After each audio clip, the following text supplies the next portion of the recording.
Hello everybody, my name's Adrian Smith. I'm a researcher at the Science Policy Research Unit here at the University of Sussex in England. There you go, there's the campus. It's a remarkably sunny day for November in England. Um, and I feel really honoured and privileged actually to have been invited by Marco to say a few words to help commemorate your 30th anniversary at the Instituto and the program around Política de Ciencia y Tecnología.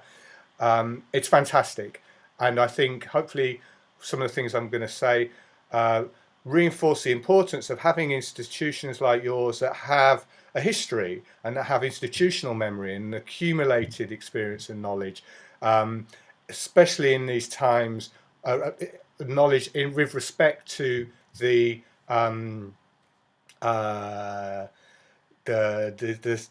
importance of kind of more progressive forms of science and technology in societies to address some of the challenges, the deep-seated and what seem to be enduring challenges confronting societies. And that kind of foundation, if you like, or basis is especially important now, I think, when it feels like we're slipping back in many societies and entering into darker times again. And, you know, we need to figure out how to kind of retain some light and some hope for more progressive possibilities. And certainly the list of challenges is long. No, I mean, you know, there's sustainable development and climate change. There's concerns around automation and what that means for the kinds of dignified work that are really important for social cohesion and inclusion and healthy societies. There is concerns around democracy and the challenges to democracy that some forms of technology and knowledge production seem to be undermining, and how to actually not just use technologies to promote democracy, but to actually democratize the technologies and their consequences and considerations themselves as well. And then, of course, cutting across all of these sorts of issues, I mean, I haven't mentioned health as another one, is questions of inequality, yeah, and the deepening inequalities that we're confronting. None of these are new problems, and given the anniversary that you're celebrating, and what I was just saying about the having the wealth of experience and knowledge to draw on as a long-standing and important institution working on some of these issues over the long term, I thought I'd kind of look right back to some work that Amilcar Herrera and colleagues did in response to the Club of Rome's Limits to Growth report in 1972. And what they developed was what they called a Latin American world model, where they just changed some of the starting assumptions of how we look forward and think about production and consumption in the world and what that means for sustainability. And they took a very different approach, basically. And their approach is explained right at the start of the report. And if it's okay, I'd like to sort of read from bits of it and reflect on, if you like, how these enduring challenges, you know, so you'll see it and say, well, not much has changed. But then I want to try and reflect on what I see as different now, and where there are, you know, exciting and I think quite hopeful possibilities for us all to work together towards. So they started, and again, I'm looking back to look forward. So their argument about looking forward was the following, right at the start of their report: any long-term forecast of the state of humanity is founded on a perception of the world that incorporates a system of values and a concrete ideology.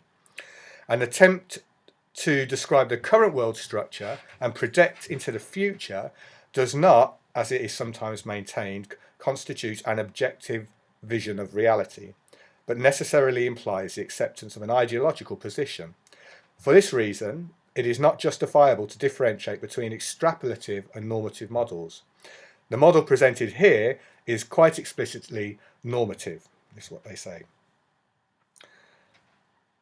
And they use model in two senses, really. One is to kind of, as the Club of Rome did, to try and, you know, do some estimates and do some mathematical model around kind of consumption levels and standards of living. But they also use model in an initial sense to think, well, what is the kind of society we want to get towards? You know, they move towards an ideal model. Okay, and that's and how might that be facilitated through knowledge production processes, and what kinds of technologies might we need to develop to kind of get us towards that ideal society. And what they said in their case, they say our conceptual model of the ideal society is based on the premise that it is only through radical changes in the world's social and international organisation that man can finally be freed. They say man, I think today they'd probably say people, yeah, or men, women, and however you wish to identify, can finally be freed from underdevelopment and oppression, yeah. What is proposed is a shift toward a society that is essentially socialist, based on equality and full participation of all its members in the decisions affecting them. Consumption and economic growth are regulated in such a way as to attain a society that is intrinsically compatible with its environment. So they're kind of like, I don't know, self-consciously and unashamedly idealistic in their approach to knowledge production and technology. And I think that's very important and needs to be retained. And what, if you like, I think science and technology has been very, very good at doing in over the decades, you know, and since its sort of founding, really, is deconstructing and demonstrating some of the assumptions and the very kind of human elements of knowledge production and technology development. You know, the way that laboratories are set up, the kinds of institutions and incentives that are created. Okay, the way we have to kind of collaborate with nature to kind of understand it and produce sort of knowledge about it and work with it for the development of, I don't know, food, better housing, and so forth. It's been really great to show that those are very deeply social processes. And I think the challenge now is to do more of well, we still need to do that, but maybe also to accompany people and processes that are trying to develop technologies in a different way. Okay, there's a lot of interest back then in appropriate technologies and these kinds of things.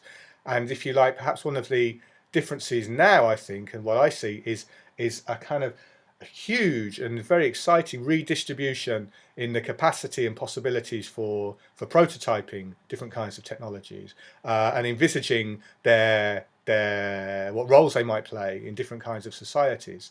I'm thinking here of the proliferation of things like maker spaces and open hardware networks and hacker spaces, and the increasing kind of accessibility to very versatile design and fabrication technologies, just to prototype artifacts, but also to experiment with different social relationships with them artifacts, to bring different people who aren't normally involved in those decisions around design and prototyping, to bring them into the rooms or via kind of digital network technologies to participate and have a say in things that are going on.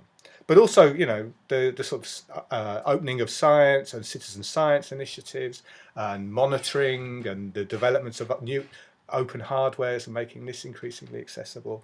And of course, underpinning a lot of this are kind of cultural shifts as well, seeing knowledge as a commons and very interested in kind of pro-common ways of working and collaborating. So all that's really, I think, a source of hope, and maybe where STS can be accompanying groups and working with them to help them better, I don't know, reflect and develop and identify where the challenges are, to help some of these more progressive possibilities to circulate more widely and play and be available to you know, greater diversity of people in societies.